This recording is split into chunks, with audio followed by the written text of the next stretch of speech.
नमस्कार दोस्तों, सहस्त्रार चक्र पर ध्यान करना, इसे ही सहस्त्रार साधना कहते हैं। परिणाम स्वरूप सहस्त्रार चक्र जागृत हो जाती है, जिसे कुछ संत सहस्त्रार जागरण भी कहते हैं। आज आप जानेंगे सहस्त्रार चक्र जागरण से आत्मा शरीर से कैसे अलग होती है। शरीर में स्थित 7 चक्र, इन 7 चक्र में से अगर किसी एक चक्र पर ध्यान किया जाए तो वह चक्र जागृत हो जाता है। शरीर में स्थित 7 चक्र, प्रत्येक चक्र का साधना परिणामी है और प्रत्येक चक्र का परिणाम भी भिन्न भिन्न है। चक्र साधना से पावरफुल कोई और साधना नहीं हो सकती है। चक्र जागने से शरीर की मलिनता नष्ट होती है, शरीर स्वस्थ होता है और आध्यात्मिक के योग हो जाता है। सूरत का सहस्त्रार तक पहुंचना चक्र जागृत के उपरांत ही संभव हो पाता है। यह ऐसे होता है जैसे ज्वाला का प्रभाव ऊर्ध्वगामी होता है, उसकी गति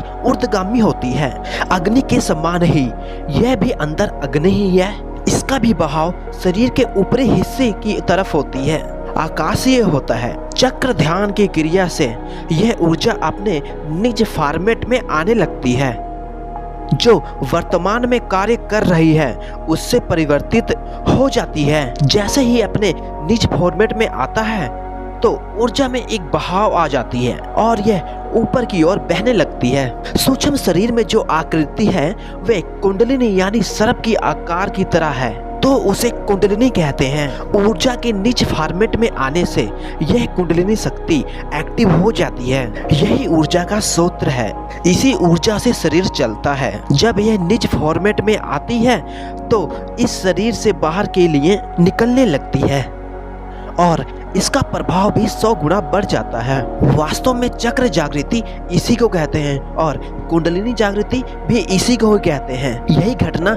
जागृति की घटना है। हर चक्र की दिशा और परिणाम बिल्कुल भिन्न है। हर चक्र पे संपत्ति है, कूट संपत्ति है, जो देवी संपत्तियों से भरे हुए हैं। जिस चक्र पे भी ध्यान साधक करता है उस चक्र की सकल संपदा का वह मालिक हो जाता है, उसे वह प्राप्त हो जाती है। यह सारी क्रियाएं सूक्ष्म रूप में एक आध्यात्मिक विज्ञान का हिस्सा है। कैसा? एक तरंगात्मक विज्ञान है, यह उसी का कला है। आप अपनी धारणा के अनुसार कुछ भी इसे समझें, यथार्थ विज्ञान यही है और वास्तविक विज्ञान यही है। जो साधक अंदर की स्थिति में स्थापित हो जाता है वे दृश्य देखता है। सब कुछ सदृश है, यह स्पष्ट है और यह विज्ञान अपनी आंखों से देखता है कि कैसी क्रिया कर रहा है। शरीर के अंदर के चक्रों की श्रृंखला में सहस्त्रार चक्र 7वां चक्र कहा जाता है, यानी इस श्रृंखला का शरीर की जो श्रृंखला का अंतिम चक्र कहते हैं। लेकिन यह अंतिम चक्र नहीं है, यह स्पष्ट कर लेना। इसलिए आध्यात्मिक की यह यात्रा 2 पड़ावों में है और 3 चरणों में है। पूरा सफर 14 स्टेपों का है। शरीर के अंदर में विद्वान अनगिनत शक्तियां का पोषण भी इसी ऊर्जा से है। जब यह ऊर्जा अपने फॉर्मेट में कार्य करने लगती है तो शरीर की जितनी भी शक्तियां हैं वो सब पोषित हो जाती हैं और ऊर्जावान हो जाती है। ऐसे परम दृश्य और स्थिति को प्राप्त करने वाला साधक फिर संसार को यह कहता है कि सारे तीर्थ तुम्हारे शरीर में हैं, बाहर नहीं है, क्योंकि वे सदृश देख रहा होता है। उसका यह भ्रम टूट जाता है कि हम कहाँ मंदिरों और तीर्थों में भागते फिरते हैं। सारे देवता यहाँ सदृश हैं। वे सारे संसार को यह सूचित करता है, जोर जोर से कहता है, आवाज लगा कर कहता है कि मत भागो बाहर में, सब अंदर में ही है। अंधा बाहर जग फिरे, भीतर ना देखे कोई। यही ऊर्जा फॉर्मेट में काम करती हुई जब ऊर्ध्वगमन होती है तो सहस्त्रार पर पहुंचती है। इसी डोर से, इसी खटोले से सूरज भी सहस्त्रार पर पहुंचती है। जो सूरज सहस्त्रार पर पहुंच जाती है उसका सहस्त्रार जागृत हो जाता है। और कोई तरीका नहीं है, इस बात को याद रखना। अंतिम तरीका यही है। अलग अलग समुदाय में अनेक ऋषि और संत और तपस्वी इसी धरा पर हैं, उन्होंने इसकी ही खोज की है। अंतिम सत्य यही है, अंतिम मार्ग भी यही है। यहाँ तंत्र भी उत्पन्न हो जाता है। तंत्र कला इतनी प्रबल हो जाती है, यहाँ तक कि शिव ने भी इसका जिक्र किया है पार्वती से। जो उस परम स्थिति को पाता है वह अपने मुख से जो भी बोल देता है वही तंत्र बन जाता है। तंत्र यानी वह क्रिया जो पावन शक्ति से जनरेट हो जाती है। जो तुम्हारे शरीर में पावर या एनर्जी है, इसी एनर्जी को सही फॉर्मेट में विधि के द्वारा एकत्र करके इसका प्रयोग किया जाता है, वे तत्क्षण में हो जाता है। तंत्र का उद्गम ऐसे ही हुआ है, इसलिए शिव के मुख से जो भी निकलता था वह तंत्र बन जाता था। तंत्र का निर्माण ऐसे ही हो गया। उस शिव ने भी तंत्र के इस परे की बात कही है, सहस्त्राज के परे की बात कही है। उन्होंने कहा है कि दिव्य मार्ग इससे सर्वोत्तम है और इसके आगे का मार्ग है। शरीर की धारणा से चाहे स्थूल, सूक्ष्म और कारण तीनों में कोई भी शरीर की धारणा से सूक्ष्म ऊर्जा के साथ जो भी कार्य किया जाता है वह सब तंत्र कहलाता है। यही पावन और शुद्ध तंत्र है, इसलिए तंत्र बहुत पवित्र है। तंत्र को लोगों ने नहीं जाना है, क्योंकि तंत्र को जानने के लिए उस स्थिति में होना चाहिए। यह विज्ञान कला है। कौन सी? आध्यात्मिक की विज्ञान कला। इसलिए आध्यात्मिक एक विज्ञान है, असीम विज्ञान है, जिसे समझना कठिन नहीं, अच्छे योगियों के समझ में भी नहीं आता है, या फिर कहा जाए समझ में आकर भी समझ में नहीं आता।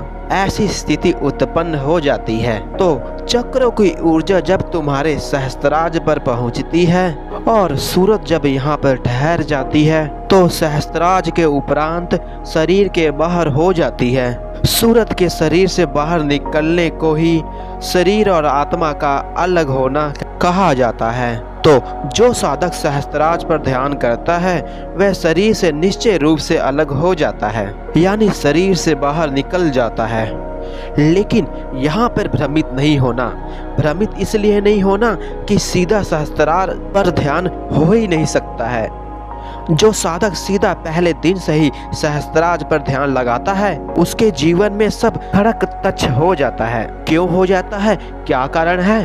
क्योंकि उसका मार्ग है अंदर से भीतर में, बाहर से भीतर में प्रवेश और भीतर से स्टेप बाय स्टेप कदम रखते हुए सहस्त्राज पर पहुंचाया जाता है या पहुंच जाता है। सामर्थ्य इतना हो जाता है कि पहुंच जाता है, और कुछ साधकों को पहुंचाया जाता है गुरु कृपा से, यह भी होता है। तो अलग अलग स्थितियों के अनुसार सहस्त्राज पर पहुंचाया जा सकता है।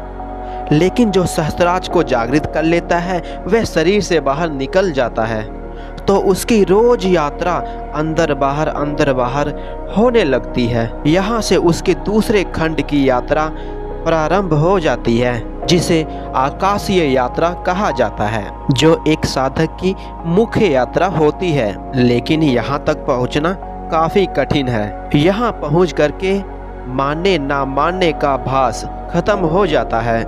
ईश्वरीय मान्यताएं भी सदा के लिए लुप्त हो जाता है और ईश्वरीय ज्ञान भी यहाँ पर लुप्त हो जाता है। ये बहुत गहरे अनुभव हैं, इसे समझना इतना आसान नहीं है। फिर आपको दिव्य ज्ञान मिलने लगता है। वहाँ के बाद जो ज्ञान मिलता है उसे दिव्य ज्ञान कहते हैं। वहाँ से जो यात्रा होती है उसे दिव्य यात्रा भी कहा जाता है। इस यात्रा को, इस मार्ग को चलने की जो युक्ति है, जो विधि है, उसे देवता भी नहीं जानते। इस बात का ध्यान रखना कि देवों को भी इसके बारे में पता नहीं है। इसलिए जब सत्संग होता है तो वे आके सब सुनते हैं और अच्छी तरह से बैठकर सुनते हैं कि यह कौन सी युक्ति है, तो उन्हें बताया नहीं जाता है, इस तरह से नहीं खोला जाता है। तो इसलिए कबीर दास ने कहा था कि देवता भी मुक्त नहीं हैं, और नानक साहब ने भी कहा था कि देवता मुक्त नहीं हैं। यह यथार्थ है। देवता आकाशीय हैं, लेकिन कौन सी आकाशीय? एक आकाशी तुम्हारे शरीर में है और एक आकाश तुम्हारे शरीर के बाहर है। आकाश समान है, इस बात का ध्यान रखना, लेकिन स्थानों के अनुसार स्थितियों में परिवर्तन है।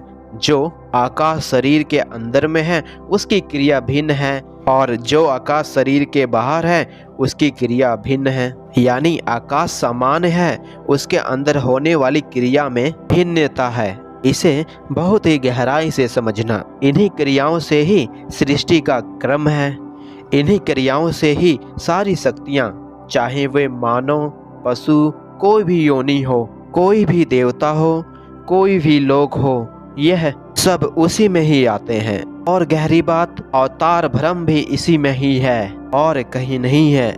अवतार भ्रम भी इसी में ही है। इसीलिए कुछ संतों को आपने कहते हुए सुना होगा कि सारा ब्रह्मांड तुम्हारे शरीर में ही है। सुना है ना? तो ज्ञान अभी अधूरा है। सच में है लेकिन परे भी है। उसे कैसे जानोगे? उसके लिए गहरा तप करना पड़ेगा, गहरी साधना में जाना पड़ेगा, तभी संभव है। इसी तरह के ज्ञान के लिए हमारे चैनल को सब्सक्राइब कर लें। धन्यवाद।